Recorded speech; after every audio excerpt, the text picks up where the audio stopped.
Hi, Melina here. And today is Wednesday, so it's time for another Top 5 Wednesday. And yeah, this was my favorite topic out of all of the Top 5 Wednesday topics for this month. And that is because,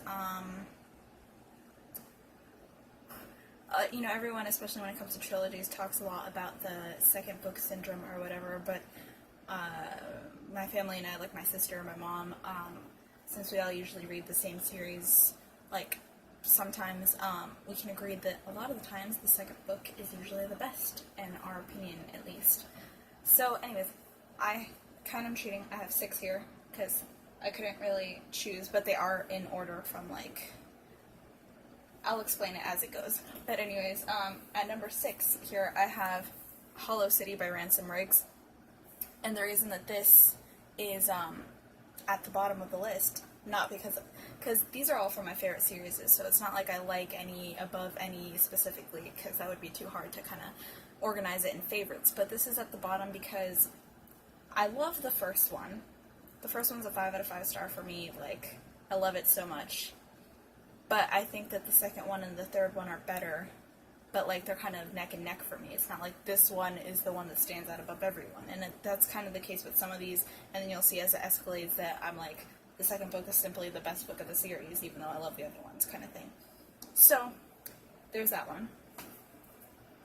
Next I have here Clockwork Prince by Cassandra Clare, because of course Cassandra Clare always needs to be on here, and it's throwing off the lighting. But yeah, basically this is kind of the same gist. I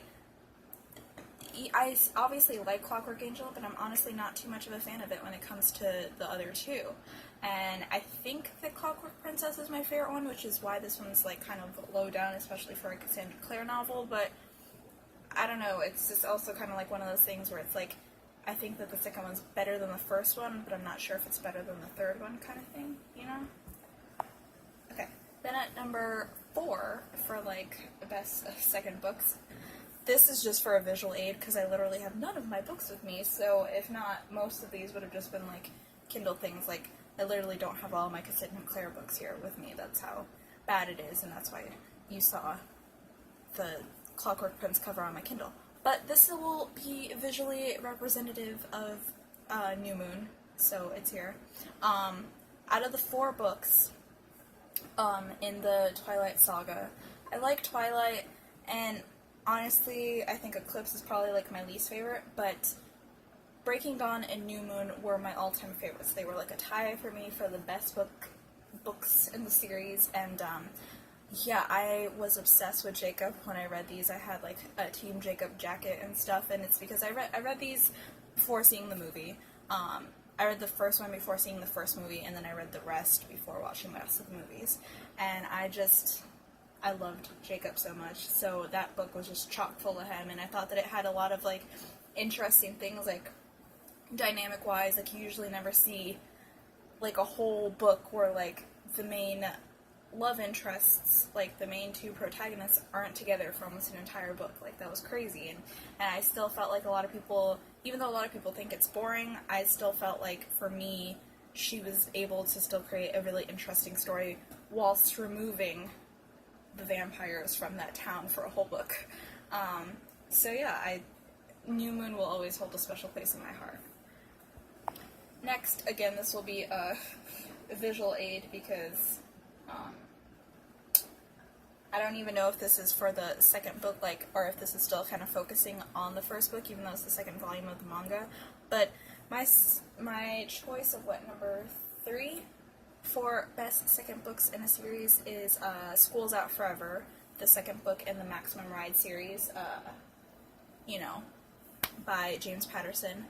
I don't know if I said the other names of the series. Everyone knows, like, the Infernal Devices, the Miss Peregrine trilogy, they tend to be really famous, the Twilight saga.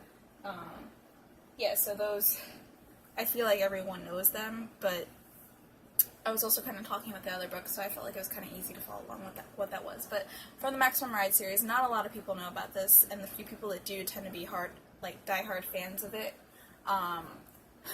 Like Piera, I love watching her talk about Maximum Ride. But yes, I love when you take characters that normally don't feel like they're supposed to be in a school setting and then put them in a school setting. Like, that's why, book 5 of A Series of Unfortunate Events is my favorite one. And that's why this one, even though I do love the other books in the series, I've only read the first 4 or 5, but the second one stood out to me above all of them because I loved the school setting so much. Twitter notification, I think. But anyway, so I'll try to be fast and wrap this up. But yes, this one, just pick up that series in general. It's so good, and the second one is the best one to me. Okay, this is the last one where it's literally not going to be the cover of a book, it's going to be a visual aid. And for number 2, like, literally, there's only one above, I have 50 Shades Darker, the second book in the 50 Shades of Grey series by E.L. James. And, yeah, fight me. I love this series so much. The third book was alright. Like, I feel like it started off slow, and then the ending kind of felt slow, but the middle was really good. So the third one's kind of, like, at the bottom for me.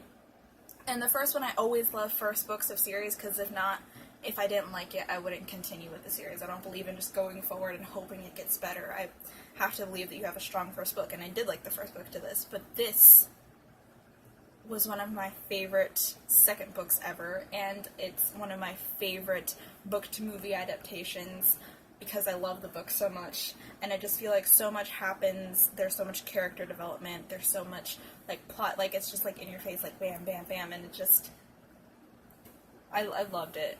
I loved it so much, so that's number 2 for best second books. And now really quickly for number 1, which I feel like should be number 1 for everybody, but I don't know. I don't judge their lives, but here I have, and it's going to throw off the lighting again, but Catching Fire by Suzanne Collins, the second book in the Hunger Games series, and I loved this because it's one of my favorite books of all time, this book specifically.